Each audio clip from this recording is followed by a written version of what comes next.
নয়, আপনি উত্তরবঙ্গের ছেলে এবং এখন আমি জানি যে এখানেই আপনাকে বেশি সময় থাকতে হয়। আমি একটা ছোট্ট গল্প বলি। যে বাচ্চা ছেলেটা একবার ওর পক্স হলো, ভয়ঙ্কর খারাপ অবস্থা, সারা গায়ে পক্সে ভর্তি, কিন্তু ও কলকাতায় রয়েছে এবং এত খারাপ অবস্থা যে ওকে এখান থেকে ওর বাড়ি জলপাইগুড়িতে নিয়ে যাওয়ার মতো অবস্থা ছিল। ও উপরের ঘরে শুয়ে ছটফট করছে এবং এসএফআই এর যে এই যে যারা বন্ধু বান্ধব যারা রয়েছে তারা প্রতিনিয়ত ওর কাছে গিয়ে জিজ্ঞেস করছে যে খুব কষ্ট হচ্ছে, কি দেবো বলো তো। ডাক্তার যারা আছেন তাদেরকে দেখিয়েছে, কিন্তু ভয়ঙ্কর কষ্ট, পক্সের কষ্ট। এবং তারপর ওর পাশে কিন্তু সবাই মিলে দাঁড়ালো, সারাদিন পক্স ছোঁয়াছিল সেটা জেনেও কিন্তু একজনও ওকে তো ফেলে রেখে চলে যায়নি। যতদিন না ও সুস্থ হয়েছে ততদিন পর্যন্ত ওর পাশে কিন্তু কর্মীরা ছিল। এটাই কি এসএফআই?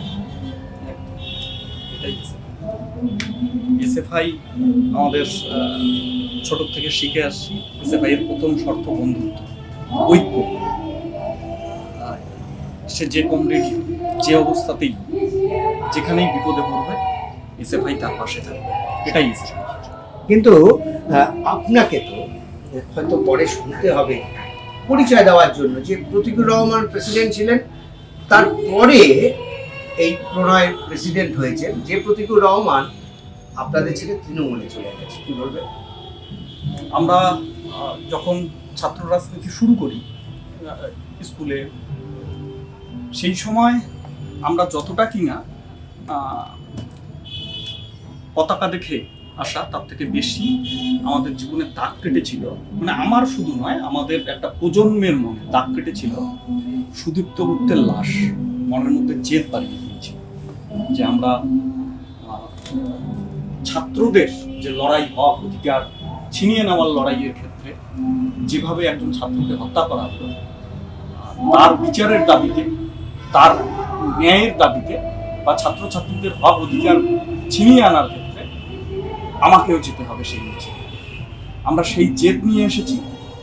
আসার পরে আমাদেরকে শেখানো হতো, সিনিয়র কমরেড যারা ছিলেন দাদারা আমাদেরকে শেখাতো যে একটা বাস সমাজতন্ত্রের উদ্দেশ্যে রওনা দেবে, সেই বাসে অনেক যাত্রী উঠবে, কেউ মাঝ রাস্তায় নেমে যাবে, কেউ সমাজতন্ত্র পৌঁছবে।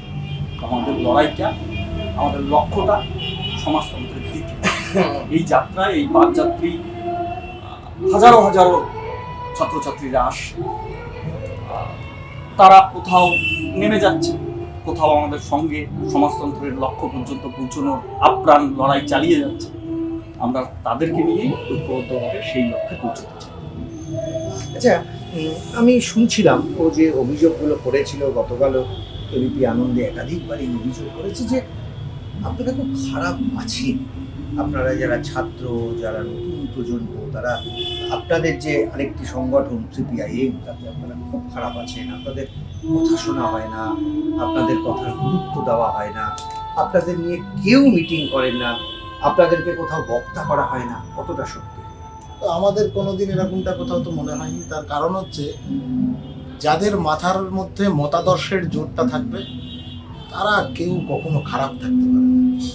আমরা গোটা দেশ জুড়ে, গোটা রাজ্য জুড়ে কমিউনিস্ট আন্দোলন একটা উত্তরাধিকারের সূত্র ধরে ধরে এগোয়, যেখানে তরুণ প্রজন্ম তাদেরকে সবসময় যারা মানে এর আগেও যা হয়েছে, মানে তরুণ প্রজন্মকে এগিয়ে দেওয়া, তরুণ প্রজন্মের হাতে ব্যাটন তুলে দেওয়া, এই কাজ এর আগেও হয়েছে, এখনো হচ্ছে, আরো অনেক বেশি বেগে হচ্ছে। আর মানে আমি বলছি তোমাকে, আমি একটা ছোট গল্প বলতে পারি। তুমি আগের যে কথাটা তোমার সাথে যে কথা বলছিলে, ওটার সাথে কথা যখন বলছো তখনই আমার মনে পড়ে গেল গল্পটা। এই যে বন্ধুত্বের টান, 2017 সালের ছাত্র সংসদ নির্বাচন, যে ছাত্র সংসদ নির্বাচনটা শেষ ছাত্র সংসদ নির্বাচন আমাদের রাজ্যের বুকে, কলকাতা বিশ্ববিদ্যালয়ের কেন্দ্রীয় ছাত্র সংসদ নির্বাচন চলছে। গোটা কলকাতা বিশ্ববিদ্যালয়ের ক্যাম্পাস, সেই ক্যাম্পাসটা ঘিরে রেখেছে হচ্ছে যে তৃণমূল ছাত্র পরিষদের গুন্ডা বাহিনী, এলাকার মাতব্বর সব গোটা ক্যাম্পাস ঘিরে রেখেছে, মেন ক্যাম্পাস দ্বার ভাঙা বিল্ডিং। সেখানে দুটি ছেলে মেয়ে, একটি ছেলে একটি মেয়ে, তারা দুজনে মিলে সেই ক্যাম্পাসের ভেতরে ঢুকেছিল ব্যাগের মধ্যে 450টা নমিনেশন ফর্ম। আমরা কলকাতা বিশ্ববিদ্যালয়ে 450 সিটে সেইবার কন্টেস্ট করেছি। একটি ছেলে একটি মেয়ে দুজনে মিলে কলকাতা বিশ্ববিদ্যালয়ের ভেতর ঢুকলো, ওই ওই গুন্ডাদের বলয় পার করে সেনেট হলে নমিনেশন জমা হচ্ছিল। সেখানে বসে স্নায়ুর যুদ্ধ, বসে গোটা সময়টা জুড়ে প্রায় ঘন্টা 3 সময় লাগলো এই 450 নমিনেশন ফর্ম জমা করায়, তো চারটিখানি কথা না। তারপর যখন তারা দুজন বেরিয়ে আসছে তখন তাদের উপর আক্রমণ হলো। ছেলেটাকে বেধড়ক মারতে মারতে একদম ওই তারভাঙা বিল্ডিং এর সামনেই যে আশুতোষ হলের সামনে লন, সেই লনে ছেলেটাকে বেধড়ক মারছে প্রায় 30-40টা তৃণমূলের গুন্ডা মিলে। মানে তার মুখ ফেটে যাচ্ছে, জামা কাপড় সমস্ত ছিঁড়ে দেওয়া হয়েছে, প্রচন্ড মারধর করা হচ্ছে। মেয়েটি গরিব মুসলমান বাড়ির একটি মেয়ে, সেই মেয়েটির উপর এই নির্দেশই ছিল যাই হয়ে যাক তুই কিন্তু পালিয়ে বেরিয়ে আসবি, বেরিয়ে এসে আমাদের কাছে খবর দিবি। মেয়েটি অন্যায় টান পড়ে গেছে ততক্ষণে এই তৃণমূলের এই বাহিনীর হাতে। মেয়েটি কিন্তু ওখান থেকে তার ওই আরেকটি যে ছেলে কমরেড ছিল তাকে ফেলে রেখে পালিয়ে যায়। সেই মেয়েটি সেই দিন ওখানে দাঁড়িয়ে থেকে সেই ছেলেটিকে যখন রাস্তা ওই লনের ওপরে ফেলে এইভাবে মারা হচ্ছে, 30-40টা ছেলে মিলে মারছে একটা ছেলেকে, নিজে ওই ভিড়টাকে সরিয়ে দিয়ে ওই ছেলেটির পাশে গিয়ে ছেলেটিকে ঢেকে ওখানে বসে পড়ে। সেই মেয়েটি সেদিন যে মারগুলো খেয়েছিল না, সেইটাই ওই ওই ওই ক্ষতটাই, ওই ক্ষতগুলোই ছিল আগামীর এসএফআই, আগামীর লড়াই তৈরি হওয়ার বীজ। এইটা হচ্ছে বন্ধুত্বের টান। মেয়েটি এখন সে অন্য গণ আন্দোলনের সঙ্গে যুক্ত, পড়াশুনো শেষ করে এখন মহিলা আন্দোলন করে, কোচবিহারে থাকে, এখনো আলাপ পরিচয় আছে। ছেলেটি এখনো এসএফআই করে। এখন এই এভাবেই তো বাঁচি, এভাবেই তো থাকি আমরা। এর মধ্যে তো না, সে তো প্রতিকূলও মার খেয়েছে, মানে প্রতিকূলকে রাস্তায় ফেলে মেরেছে, মাঠে ফেলে রেখে গেছিল, মরে গেছে বলে প্রতিকূল একাধিকবার এই অভিযোগ করেছে। আপনি জানেন প্রতিকূল রহমান মার খেয়েছে কারণ মিডিয়ার বুমগুলো প্রতিকূল রহমানকে চিনেছে, মিডিয়ার বুমগুলো ওই মেয়েটিকে চেনেনি কোনোদিন। এই যে আইকন তৈরি করা হয় না, এই আইকন তো তৈরি করেছে মিডিয়া। কারণ মিডিয়ার বুম প্রতিকূল রহমানের মুখের কাছে, মিডিয়ার বুমটা কিন্তু কোনোদিন ওই মেয়েটির মুখের কাছে পৌঁছয়নি।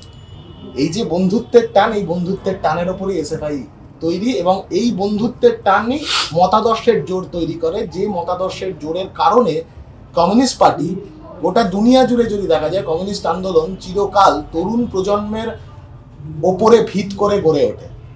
এই জন্য আমি এই জন্যই গল্পটা বললাম। এই যে আপনি জিজ্ঞেস করছিলেন না যে তোমরা নাকি ভালো নেই, কোথায় ভালো নেই। এবিপি আনন্দ এগিয়ে থাকে, এগিয়ে রাখে।